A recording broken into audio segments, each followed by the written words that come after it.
नमस्कार, मिथिला मंच न्यूज में आपका स्वागत है। मैं मनोज।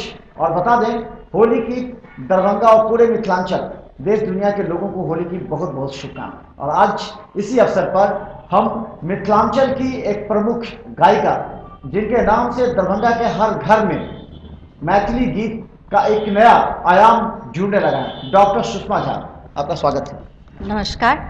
मिथिला मंच के तमाम दर्शकों को हमारा नमस्कार और आपका भी धन्यवाद सर। सुषमा जी के विषय में हम बता दें, एक संघर्षशील महिला जिसने प्रारंभ में दिन रात मेहनत कर अपनी आवाज को इस कदर मैथिली धुनों में समा दिया कि आज हर घर के लोग डॉक्टर सुषमा झा के गीतों को अपने हर पर्व त्योहार या जो संस्कार होते हैं उसमें उन्होंने बजाना प्रारंभ किया। इनके कई कैसेट्स निकल चुके हैं और आज होली के शुभ अवसर पर हम अपने तमाम दर्शकों के लिए हम डॉक्टर सुषमा झा को अपने स्टूडियो में आमंत्रित किए हैं, ताकि हम चाहते हैं कि आज आप इनकी आवाज और इनके कार्य क्षमता और इनके उज्जवल भविष्य के लिए आप सभी कामना करें। सुषमा जी, अभी आपका इतना लगातार हमने देखा है कि कैसेट्स लगातार, तो एक शिक्षिका होने के नाते किस तरह आप इतना समय देकर काम कर पाती हैं? जी, इतना आसान तो नहीं है, लेकिन फिर भी हमने कोशिश की कि हमारी जो सभ्यता और संस्कृति से हमारे पारंपरिक जो गाने हैं वो दिन प्रतिदिन हमने देखा कि विलुप्त होते जा रहा है।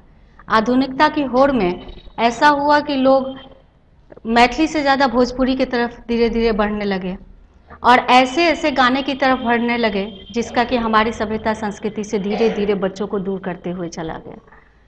तो हमने देखा कि ये अभी तत्काल जो पीढ़ी चल रही है उसके लिए तो मैथिली गाना याद रहेगा, वो समझ बरकरार रहेगी कि हमारी सभ्यता क्या है, हमारी संस्कृति क्या है, हमारे पारंपरिक धुन क्या थे, पारंपरिक गाने क्या हैं, विद्यापति जी ने जो गाने लिखे वो क्या थे।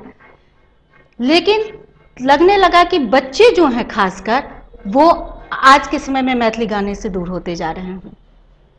गाना कोई भी बुरा नहीं होता है, भाषा कोई भी बुरा नहीं होता है, लेकिन हम अपनी ही पहचान भूल जाएं, धीरे धीरे खोते जा रहे हैं, तो ये अच्छी बात नहीं है।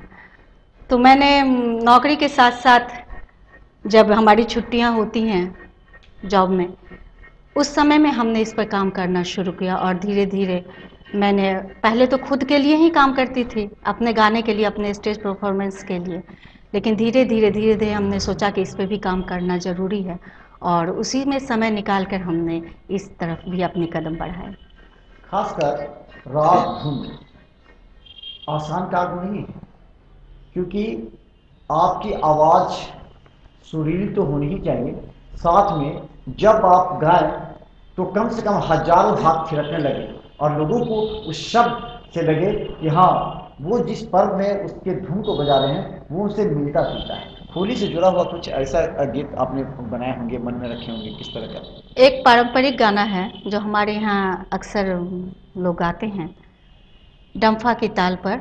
धीरे धीरे घर में महिलाएं भी गाना शुरू करती हैं अपने सामूहिक रूप में, और जब किसान घर से अब खेत की तरफ निकलते हैं, शाम में जब निश्चिंत होकर आते हैं तो अपनी थकान मिटाने के लिए, अपने पर्व त्यौहार को जीवंतता प्रदान करने के लिए बैठ के यहाँ लोग जो एक जगह सामूहिक होकर एकत्रित होकर वहाँ पे इस गाने को गाते हैं।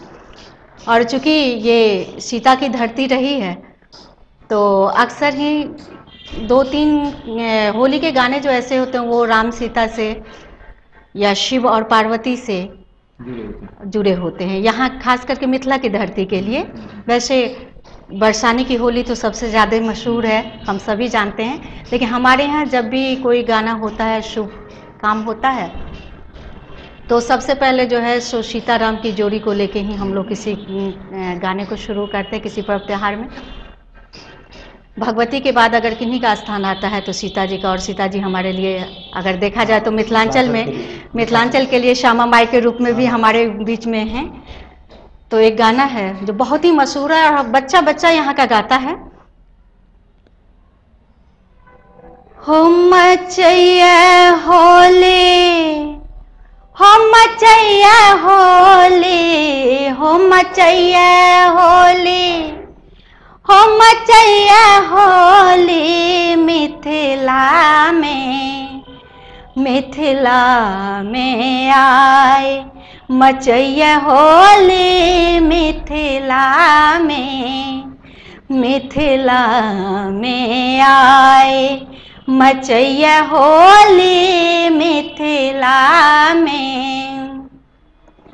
किनका के हाथ कनक पिचकारी, किनका के हाथ कनक पिचकारी, किनका के हाथ अबीर झोली हो किनका के हाथ अबीर झोली मिथिला में, मिथिला में आए मचैया होली मिथिला में।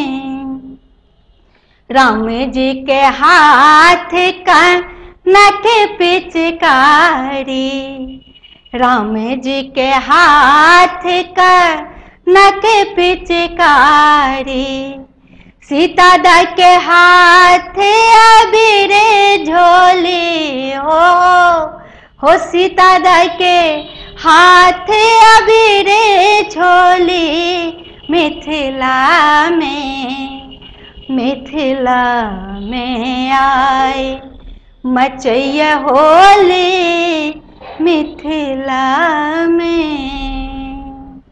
खासकर आपको अभी से एहसास हो गया होगा कि पर्व में जो गीत गाए जाते हैं उस गीत का एहसास लोग अनुभव करने लगते हैं कि अभी होली है, होली खेल रहे हैं। और खासकर मिथिलांचल में जिस तरह की होली परंपरागत तरीके से होती है और जैसे इन्होंने कहा कि राम जी सीता जी को माना जाता है उस हिसाब से, तो ये होली के कई रूप देखने को मिलते हैं। जैसे सीता राम जी के बीच में आपने कहा, फिर कृष्ण राधा कृष्ण जी के बीच में भी आता है, तो जो वृंदावन की अलग होली होती है उसकी, तो उसका किस तरह आप लोग क्या समय देख करके आप लोग उस गीत की रचना के तरफ जाते हैं या फिर गीत की तरफ कैसे करते हैं? हम लोगों के लिए जब कोई भी ऐसा मौका आता है तो हम लोग वहाँ देखते हैं, परिवेश देखते हैं, दर्शक देखते हैं, हमारे दर्शकों का मिजाज क्या है, वो क्या सुनना पसंद करते हैं, तो उस हिसाब से हम लोग निर्धारित करते हैं। यानी कि ये नहीं हम कह सकते हैं कि जो अगर दर्शक कह दे कि हमको कृष्ण की होली सुननी है तब उस समय उनको हम ये कहें कि आप राम की ही होली सुनिए, ऐसा नहीं है। हम अपनी परंपरा को बिल्कुल नहीं छोड़ते हैं, ये इस बात का तो जरूर ख्याल रखते हैं।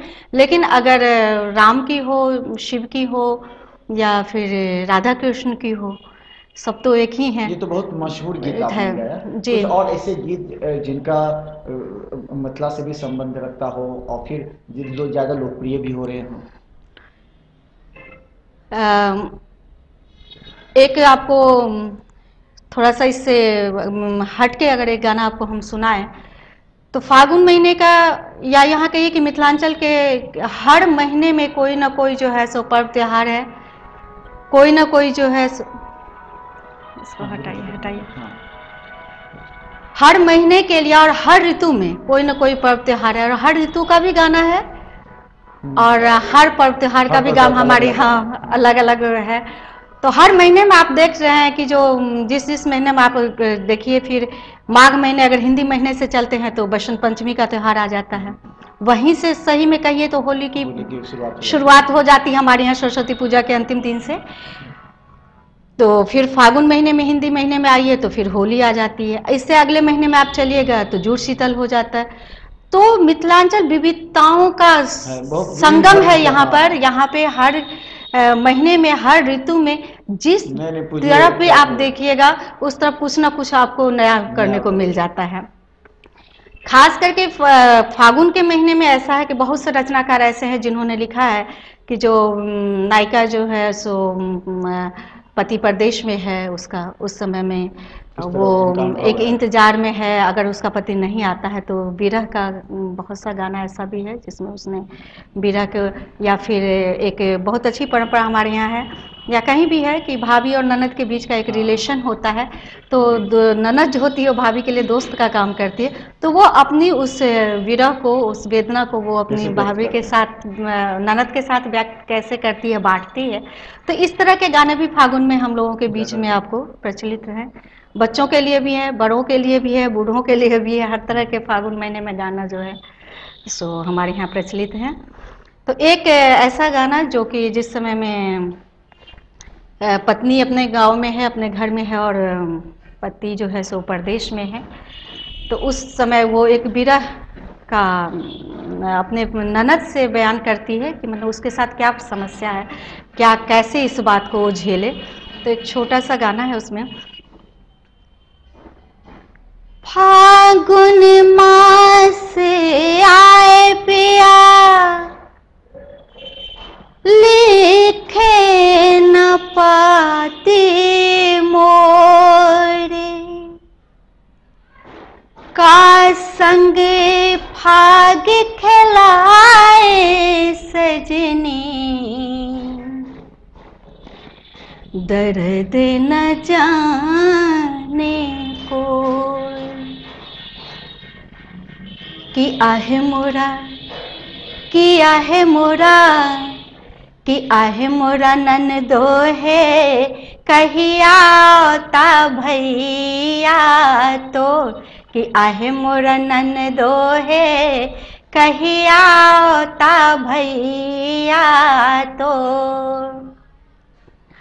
सुतलो छलिए जगलो छलिए, सपना देखल बड़ भोर, हे सुतलो छलिए जगलो छलिए, सपना देखल बड़ भोर, हम बुझलिए आब गेला आए हमर चित चोर, किया है मोरा, किया है मोरा, कि आहे मोरा ननदो है कहिया ता भैया तोर, कि आहे मोरा ननदो है कहिया ता भैया तोर। खासकर एक गीतकार किसी भी समय की जो परंपरा होती है और उस समय का जो वातावरण होता है उसको अपने दिमाग में संजोकर ही किसी गीत को व्यक्त करता है, और जो गीतकार अपने शब्दों से उस व्यथा को या उस वातावरण को व्यक्त करता है तो लोगों को एहसास हो जाता है कि ये हमारे आसपास की बात तो नहीं है, हमारे साथ की बात नहीं है, तो लोग उस गीत में रम से जाते हैं। बिल्कुल होता है। और अगर जो गीतकार दर्शकों को उसमें रमा दे, वही गीतकार की सबसे बड़ी निशानी है और सबसे बड़ी विशेषता भी है। तो होली में और कितने तरह के अपने गीतों का गान किया? हमने एक और गाना मेरी बहुत पहले ही, लेकिन उसमें मैंने थोड़ी सी तब्दीली की होली के लिहाज से। बहुत पहले रिकॉर्ड हुई थी और गंगा से इस गाने को बहुत मतलब हम समझते हैं दर्शकों में बहुत ज़्यादा इसका क्रेज भी रहा कुछ दिनों तक। तो एक गाना था जिसको मैंने बाद में होली के पर्पज़ से फिर उसको थोड़ी सी तब्दीली करते हुए मैंने जी उसमें एक इस कोई भी पर्व त्योहार हो मनोज जी, उसमें सबसे बड़ी बात होती है कि हमारे सौहार्दता प्रेम स्नेह का स्थान महत्वपूर्ण होता है। हर किसी भी पर्व त्योहार का एक उद्देश्य देखिए तो उसमें यही होता है कि हर किसी के साथ हमारे मधुर संबंध हों। तो इसमें भी मैंने एक नायिका की ख्वाहिश वो अपने पति से जाहिर की है कि उसे लाल रंग पीले रंग इससे ज़्यादा ज़रूरी है कि उसके लिए पति का जो प्रेम रंग है वो ज़्यादा महत्वपूर्ण रखता है। तो एक गाने को मैंने उसमें किया था, मोहे प्रेम रंगे चुनरी और हांदे बाल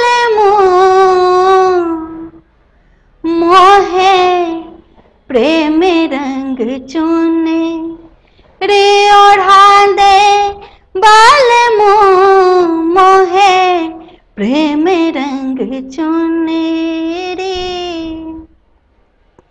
सुंदर मुखरा रे चांद का टुकड़ा रे, सुंदर मुखरा रे चांद का टुकड़ा रे, ताहे पर लाल सजा दे बल मुँह, ताहे पर लाल सजा दे बल मुँह, मोहे प्रेम रंग चुनेरी और हांदे बाल मोहे प्रेम रंग चुनेरी, लाल न रंगाऊं मैं तो पीली न रंगाऊं रे, लाल न रंगाऊं मैं तो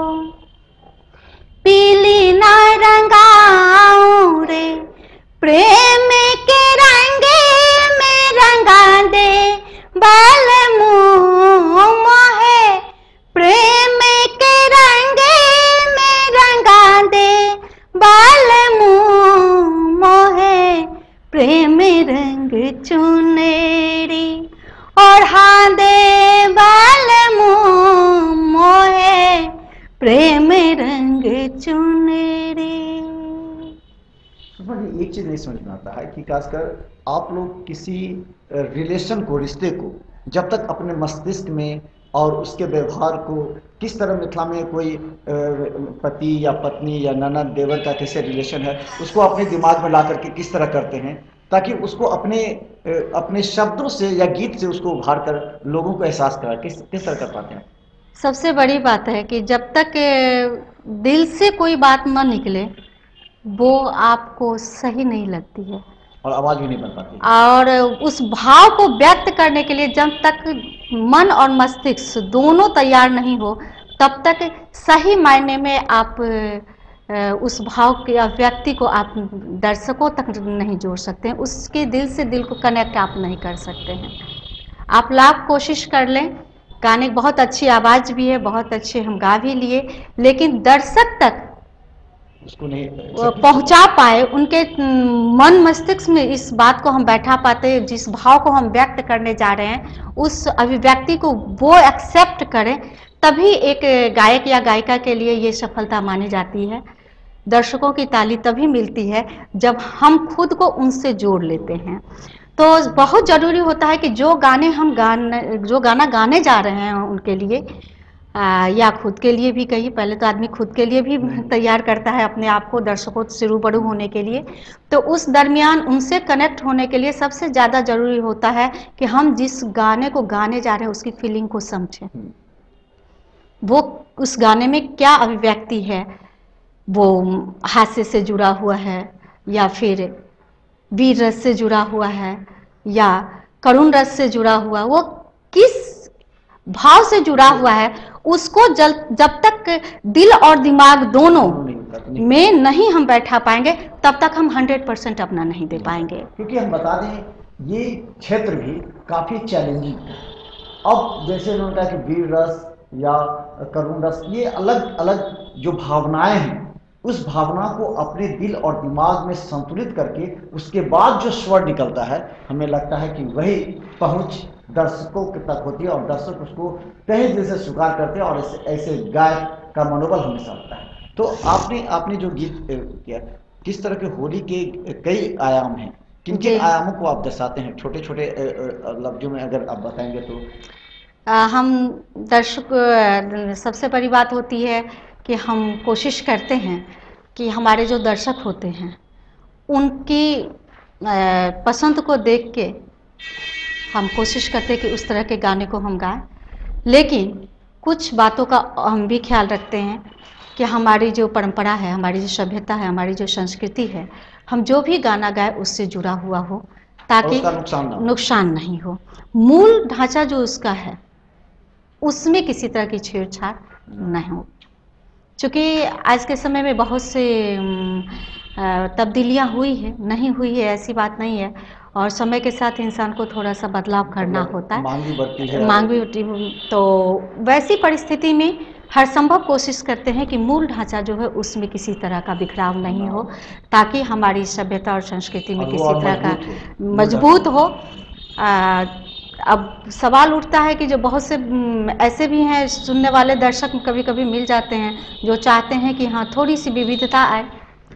थोड़ी सी विविधता लाने में कोई परेशानी नहीं है, दिक्कत नहीं है, लेकिन उसमें इतनी नहीं हो जाए कि जो हम यही भूल जाए कि हम हैं क्या। और खासकर मैथिली जो शब्द होता है वो इतने अच्छे तरह से प्रकट किए जाते हैं या उसको सुनाए जाते हैं कि अगर किसी से जाने अनजाने में गाली भी निकल जाए तो कहने नहीं, ये मैथिली में गाली नहीं दे सकता, ये शब्द इससे मधुर भाषा तो है ही नहीं सर। पूरे अगर विश्व में कहें तो कोई ऐसा मधुर भाषा नहीं है। और मधुर भाषा और गीत के रूप में हो तो हो सकता है और भी कितना ज़्यादा मधुर हो जाएगा, वो हमें लगता है। हाल में ही एक मिथिला महोत्सव कार्यक्रम हुआ था हमारे यहाँ, बहुत बड़े पैमाने पर ये कार्यक्रम होता है।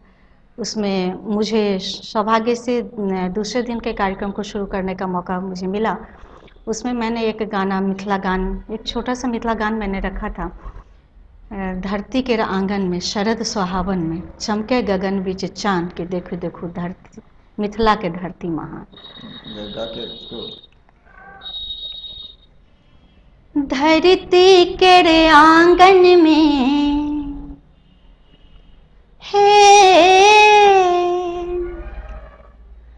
धरती के आंगन में शरद सुहावन में चमके गगन बिच चांद, देखो देखो मिथिला के धरती मान, देखो देखो मिथिला के धरती महान। भाषा तय कर मिश्री समीठियो, भाषा तय कर मिश्री समीठियो, विद्यापति जी के चारु कात गीतियो है यो, विद्यापति जी के चारु कात गीतियो। एक बेरे अबियो मिथिला नगरिया में सबके यहाँ के प्रणाम, देखो देखो मिथिला के धरती महान, देखो देखो मिथिला के धरती महान। अच्छा सुषमा जी, कभी आपको लगता है कि कभी कभी परंपरागत गीत हम गा रहे हैं तो कुछ दर्शक उबाऊ महसूस करते हैं या बड़ा महसूस करते हैं, तो उन वैसे दर्शकों को भी तो एक साथ समूह में लेना होगा, तो ऐसे दर्शकों के लिए किस तरह का आप गीत का चयन करती हैं उस समय में? उस समय में थोड़ा सा ये देखते हैं, माहौल को भी देखना होता है और कोशिश करते हैं कि जो हमारे सामने जो दर्शक बैठे हुए हैं उन्हें उबाऊपन महसूस नहीं हो। ऐसा होने से होता क्या है, जो सही मायने में पूछिए तो उस समय थोड़ी सी तकलीफ़ होती है, नहीं होती है ऐसी बात नहीं है, लेकिन उसमें ऐसा भी होता है कि जो अगर उनको थोड़ी सी पारंपरिक को ले लिया जाए और थोड़ा सा जो है विविधता उसमें डाल दिया जाए, जिससे कि मूल ढांचा उस गाने का बर्बाद नहीं हो, तो उस तरह के गाने को अगर उस समय हम लेते हैं तो ऐसा होता है कि दर्शक ज़रूर सुनना चाहते हैं। और तो ऐसे कौन सा आप अचानक अगर मान लेते होता है स्टेज पर तो किस तरह चयन करती हैं और कैसे, कोई ऐसा है आपके पास? उस समय में हम लोग कोशिश करते हैं कि जो क्योंकि सबसे बड़ी बात है कि जब भी हम किसी गाने का चयन करते हैं तो उसमें सबसे पहले देखते हैं कि जो मिथिला की जो खासियत है, हमारी जो परंपरा है उसको बरकरार रखें, और आज के दौर के हिसाब से ही हम दर्शकों को कुछ परोसे।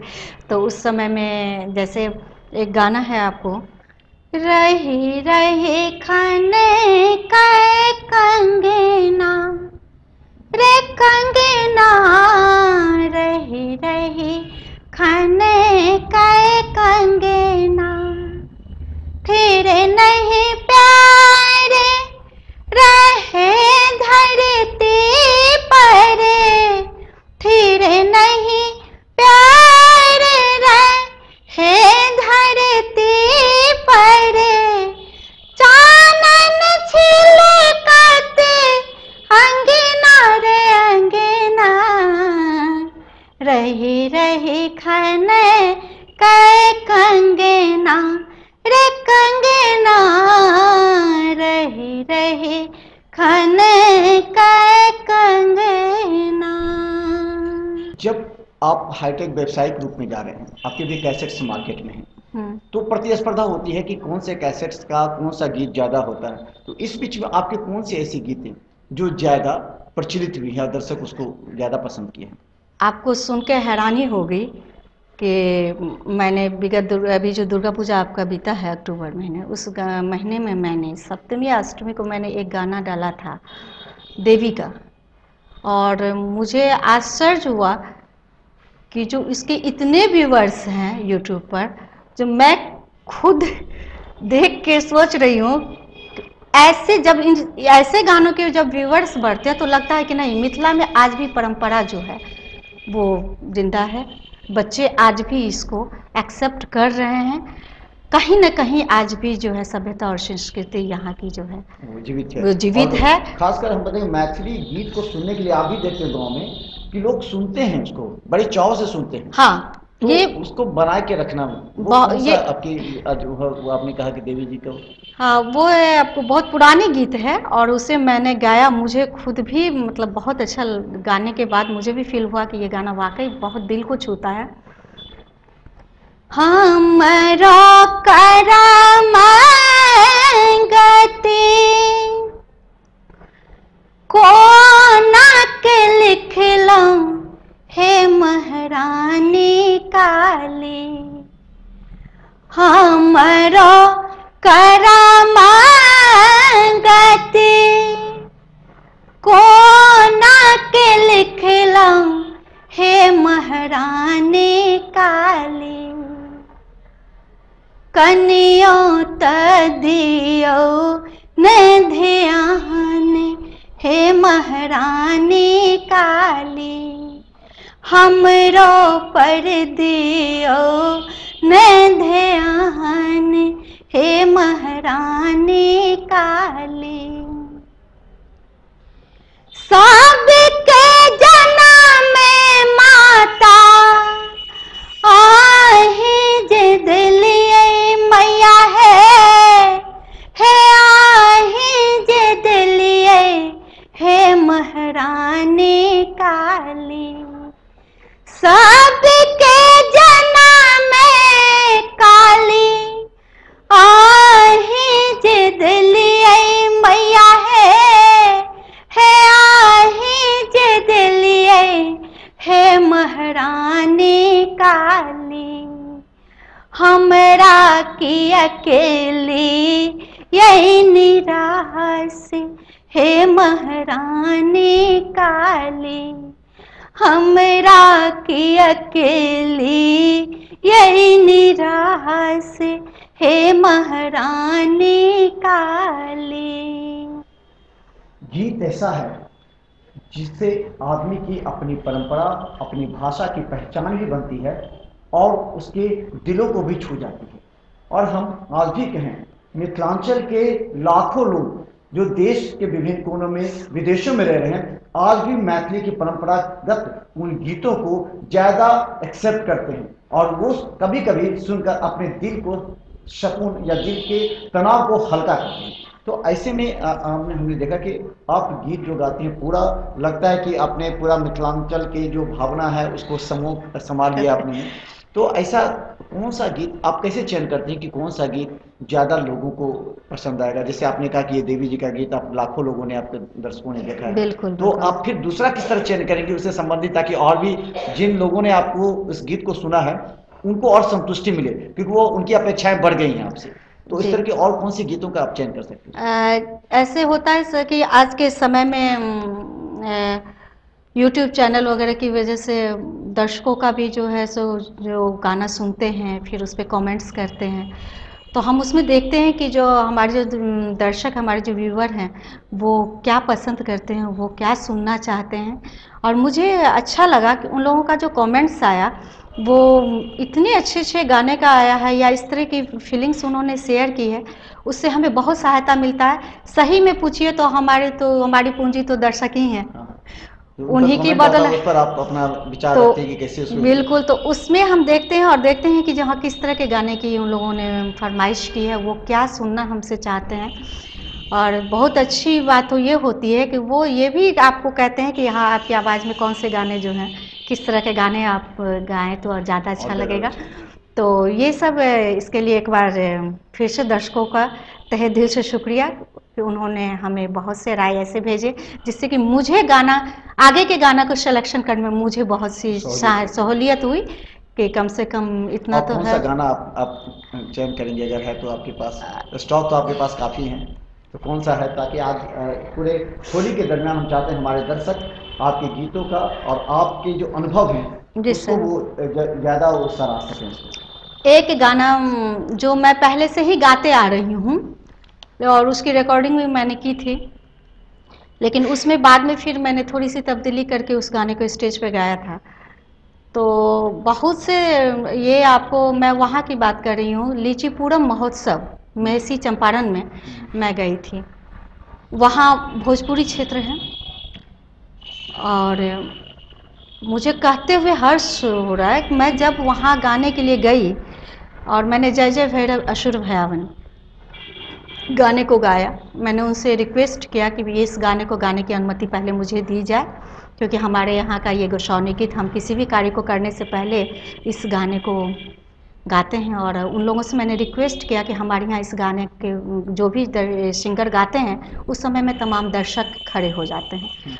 और आपको यकीन नहीं होगा, ये बच्चा वहाँ जो था, हजारों की तादाद में संख्या थी और बच्चा इस गाने में खड़ा हो गया। मुझे इतना अच्छा लगा कि मैं मैथिली का क्रेज है और सम्मान करने वाले हैं। क्रेज तो अपनी जगह है, सम्मान करने वाले हैं। उस गाने के बाद मैंने वहाँ के दर्शकों के हिसाब से 1-2 भोजपुरी गाने गाए और 1-2 हिंदी गाए। जब मैं हिंदी गाना गा के वहाँ से चली तो मैथिली गाने के लिए ऑडियंस ने इतना जोर दिया कि हार के उन लोगों ने कहा कि जो भाई मैम जरा 2-1 मैथिली गाने को आप यहाँ पे रखिए ताकि दर्शकों की भी बात रह जाए और हमारी भी बात रह जाए, और आप वैसे यहाँ से उतरने तो देंगे नहीं। तो मुझे बहुत अच्छा लगा कि एक गाना सुनने के बाद उन लोगों ने फिर से सुनने की इच्छा जाहिर की। तो मुझे उस समय लगा कि जो नहीं, मैं मैथिली के गायिका होने का ऐसा मतलब एक गर्व की अनुभूति उस समय होती है। मिथिलांचल में मैं मैथिली से जुड़ी हूँ तो मुझे तो गर्व की अनुभूति है ही, लेकिन दर्शक अगर भोजपुरी भाषा कर लें तो ये बहुत बड़ी बात, ये बहुत बड़ी बात होती है कि उनसे मुझे ये सम्मान मिला। तो मैं समझती हूँ मुझे इससे बड़ा सम्मान और नहीं मिल सकता है। दर्शकों का सम्मान मिलना दूसरे क्षेत्र में जाके, जो दूसरे भाषा के लोग अगर सम्मान तो मुझे उस दिन वाकई दिल को छू गया। वो गीत था आपको, जेहने की साड़ी मोरी तेहने की साड़िया, जेहने की साड़ी मोरी तेहने की साड़िया, विधना बनाओल जोड़ी है विधना बनाओल जोड़ी, जोड़ी बेजोड़ है विधना बनाओल जोड़ी, श्यामल बदन घुमरल घटा घन घोर है, श्यामल बदन घुमरल घटा घन घोर है, घटा घन घोर है महर किशोरी मोरी, है महर किशोरी मोरी, पूर्णिमाए जोड़ है महर किशोरी मोरी, पूर्णिमाए जोड़ है विधि ना बनाओल जोड़ी। खासकर ये गीत ही इतना सुंदर लफ्जों में और स्वर में है कि अगर भोजपुरी भाषा के लोग अगर इस गीत को एक्सेप्ट कर लिए तो हमें लगता है कि एक बहुत बड़ी अचीवमेंट उपलब्धि मैथिली के गायकों के लिए होगा। जी बिल्कुल है। और ये रचना जो है सो स्नेहलता जी की लिखी हुई है। मिथिलांचल में विद्यापति जी के बाद अगर किन्हीं का स्थान आता है तो स्नेहलता जी का स्थान है और उनके द्वारा लिखी हुई ये रचना है। वाकई में एक एक शब्द में सीता और राम के विवाह का जो इन्होंने वर्णन किया है वो सुनने वाली है, देखने वाली है। सुषमा जी, हम एक जगह समारोह में थे और उपनयन का हमें लगा कि आपका आवाज़ और आपकी गीत हमें लगा कि तो वो कौन सा आपने हर संस्कार आपके लिए आपने गाया है, तो अगर कुछ एक दो अलग अलग आप देते तो थोड़ा सा दर्शक हमारे। बिल्कुल सर। उपनयन के लिए एक कैसेट हमारी आई थी आपको गंगा से, दिल्ली से गंगा कैसेट से आपको वो बधैया थी जिसके गाने मुझे लग रहा है, मुझे जहाँ तक याद है कि मिथिलांचल के हर क्षेत्र मैंने घर जी जहाँ भी खास करके रूरल एरिया में, ग्रामीण क्षेत्रों में इन गानों की जो अभी तक सुनने को मिला। कई जगह तो ऐसे ही होते हैं कि जो मेरे ही गाना बजते रहते हैं, लोग बोलते रहते हैं और हम चुपचाप सुनते रहते हैं। आपकी आवाज़ सुनकर हम समझ गए थे कि आप ही की गाना। एक जगह हम भी पहुंचे थे वहाँ तो हमें लगा खुशी हुई कि चलिए। तो उस समय हमें भी बहुत अच्छा लगता है इस तरह की प्रतिक्रियाएं अगर सुनने को मिले तो वाकई में किसी नहीं अच्छा लगेगा। अपने मुँह में मिठू नहीं बनना चाहिए। समझ जाते हैं, लोग भी समझ जाते हैं कि आपकी आवाज़ है जिनकी। जी सर। तो उस समय ऐसा होता है कि मुझे भी बहुत अच्छा लगता है। हम जो हैं जितना है उसमें अगर इस तरह की प्रतिक्रियाएं मिले तो वाकई अच्छा लगता है सुनने में भी। तो बधैया कैसेट हमारी जो थी वो बहुत ज़्यादा प्रचलित हुई। उसका 2 गाना जो रहा आपको वो बहुत ही ज़्यादा पॉपुलर रहा। एक तो आपको खिलौना कहा जाता है मिथिलांचल में, वो नोक झोंक होता है जिसमें जो है पत्नी अपने पति से कहती है कि मतलब ननद को बुला लेने से बहुत सी दिक्कतें होती हैं, बहुत से उनके डिमांड होते हैं, अगर आप हमारी बात नहीं मानेंगे तो हम उनके साथ जो व्यवहार करेंगे तो उसका कल्पना पहले ही आपको करके हम बता देते हैं, बाद में आप हमको इसके लिए दोष नहीं दीजिएगा। तो वो अपने पति से कहती है, हम ननद के बजे भैया बालम, हम ननद के बजे भई, हम ननद के बजे भैया बालम, हम ननद के बजे भई। सब के आए थिन हलवा पूरी खेथिन, हे सब के आए थिन हलवा पूरी खेथिन।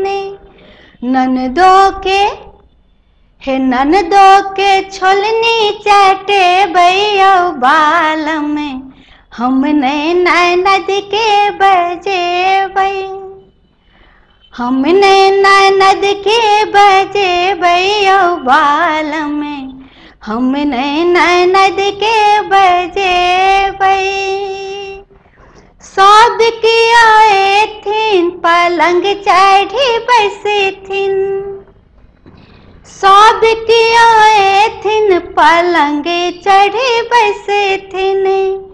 ननदो के हेयो ननदो के पटिया छे भैया बाल में, हम ननद के बजे भई, हम ननद के बजे भैया बालम, हम ननद के बजे भई।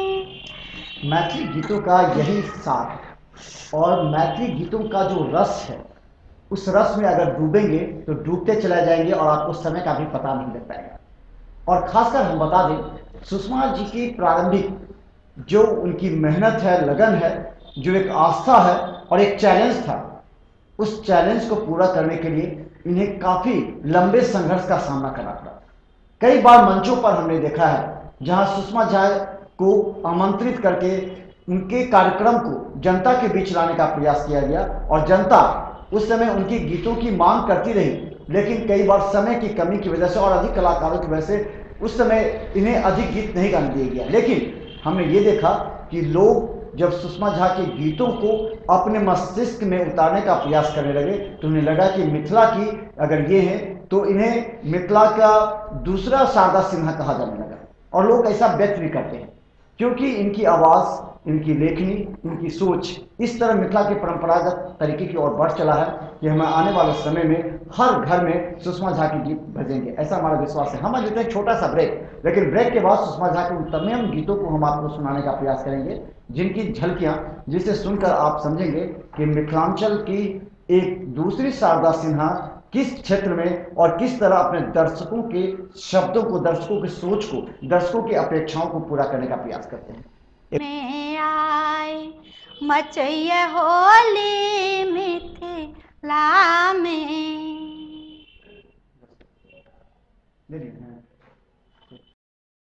और आज इसी अवसर पर हम मिथिलांचल की एक प्रमुख गायिका, जिनके नाम से दरभंगा के हर घर में मैथिली गीत का एक नया आयाम जुड़ने लगा है, डॉक्टर सुषमा झा, आपका स्वागत है। होली हो मचैया होली, हो मचैया होली मिथिला में। रही रही खने कै कंगना रे कंगना, रही रही खने कै कंगना मिथिला में। मिथिला में आई मचैया होली मिथिला में। मिथिला में आई मचैया होली मिथिला में।